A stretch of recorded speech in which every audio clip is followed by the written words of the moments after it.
आज हम निर्गमन की पुस्तक के 34वें अध्याय का अध्ययन करेंगे।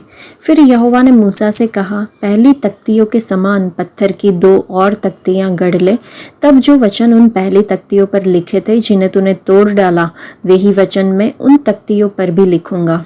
और बिहान को तैयार रहना और भोर को सीने पर्वत पर चढ़कर उसकी चोटी पर मेरे सामने खड़ा होना। और तेरे संग कोई न चढ़ पाए, वरन पर्वत पर कोई मनुष्य नहीं दिखाई दे, और न भेड़ बकरी और गाय बैल भी पर्वत के आगे चढ़ते पाए।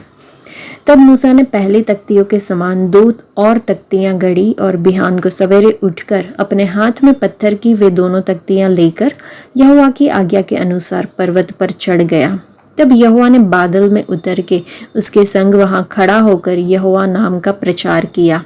और यहोवा उसके सामने होकर यूं प्रचार करता हुआ चला कि यहोवा ईश्वर दयालु और अनुग्रहकारी, कोप करने में धीरजवंत और अति करुणामयी और सत्य, हजारों पीढ़ियों तक निरंतर करुणा करने वाला, अधर्म और अपराध और पाप का क्षमा करने वाला है, परंतु दोषी को वह किसी प्रकार निर्दोष न ठहराएगा। वह पितरों के अधर्म का दंड उनके बेटों वरन पोतों और परपतों को भी देने वाला है।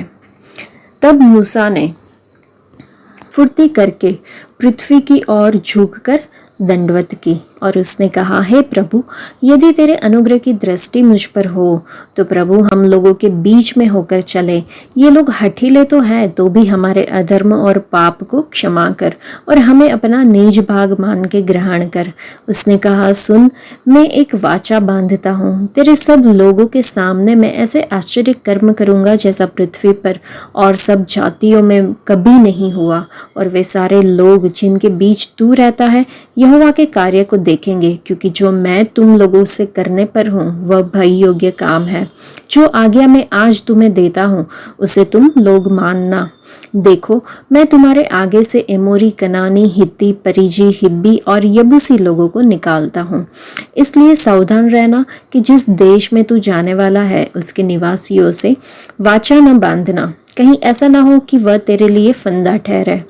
वरन उनकी वेदियों को गिरा देना, उनकी लाठों को तोड़ डालना और उनकी अशेरा नाम मूर्तियों को काट डालना, क्योंकि तुम्हें किसी दूसरे को ईश्वर करके दंडवत करने की आज्ञा नहीं, क्योंकि यहोवा जिसका नाम जलनशील है वह जल उठने वाला ईश्वर है ही।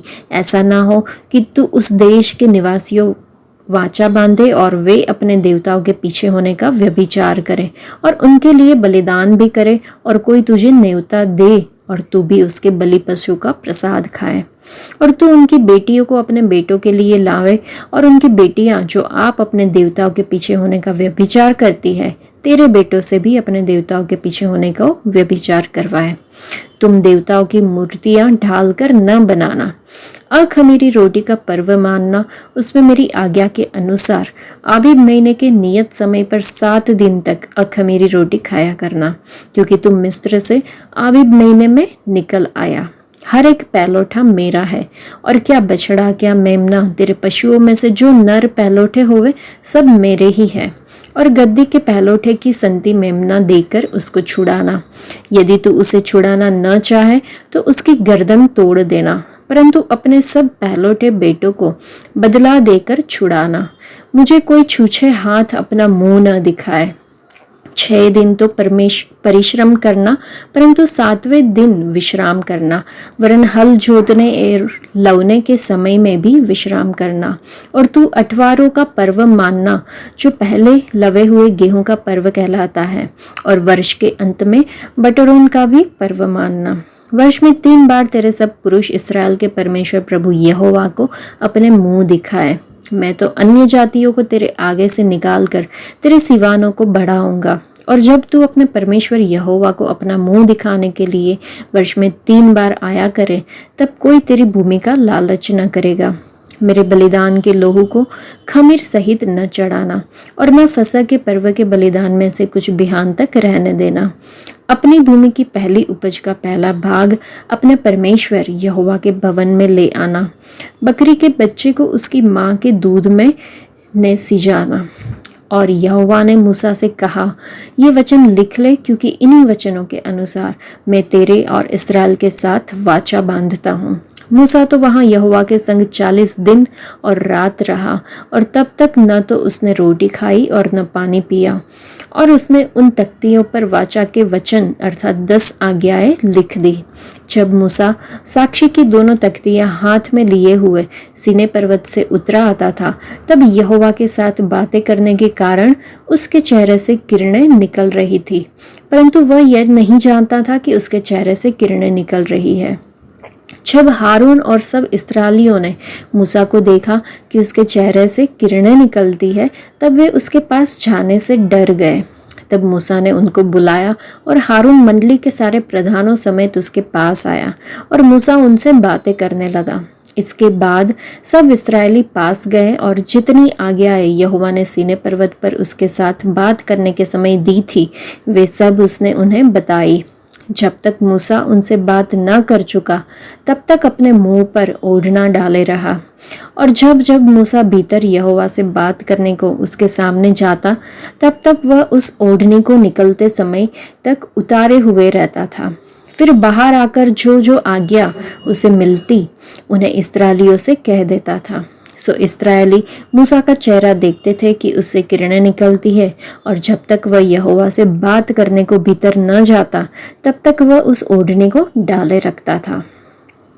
इस अध्याय से हमें पता चलता है कि मूसा ने पत्थर की जो तख्तियाँ थी वो फिर से बनाई और परमेश्वर से मुलाकात की। परमेश्वर ने इस्राएल के साथ अपने वादे को नवीनीकृत किया। परमेश्वर ने इस्राएलियों के साथ जाने और कनान के दुष्ट निवासियों को बाहर निकालने में उनकी सहायता करने का वादा किया।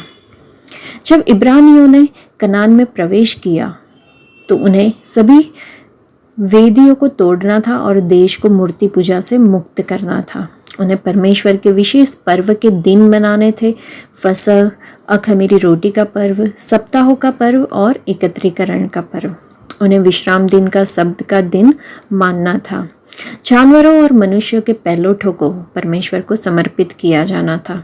मूसा 40 दिन और 40 रात परमेश्वर के साथ रहा। उसने न तो रोटी खाई और न ही पानी पिया, और उसने तख्तियों पर वाचा के शब्द अर्थात 10 आज्ञाएं लिखी।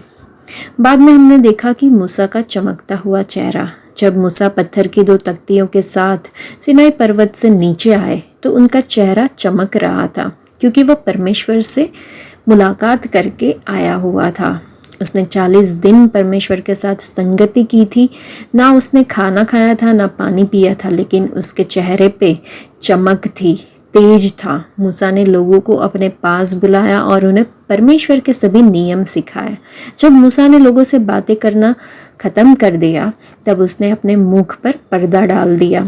जब भी मूसा ने परमेश्वर से बात की, उसने पर्दा उठाया। जब वह लोगों के पास परमेश्वर का संदेश लेकर आया, तो मूसा के चमकते हुए चेहरे के कारण लोगों को पता चल गया कि उसका संदेश परमेश्वर से ही आया हुआ है।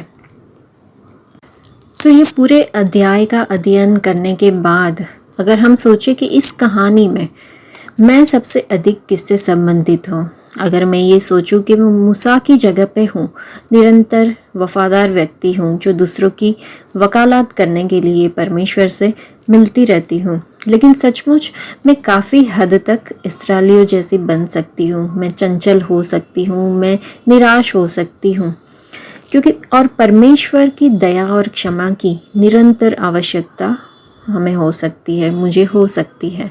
जैसे जैसे हम पवित्र बाइबल पढ़ते हैं, तो आइए हम विनम्रता पूर्वक पढ़ें, क्योंकि ये पूरी जो कहानी है उसका नायक प्रभु यीशु मसीह है। हम कुछ भी नहीं है। हम सभी कोई ना कोई समय पर कुछ ना कुछ गलतियां करते हैं, चाहे वो हम निराश हो सकते हैं, हम डर में आ सकते हैं, हम घबरा सकते हैं, हम शक कर सकते हैं।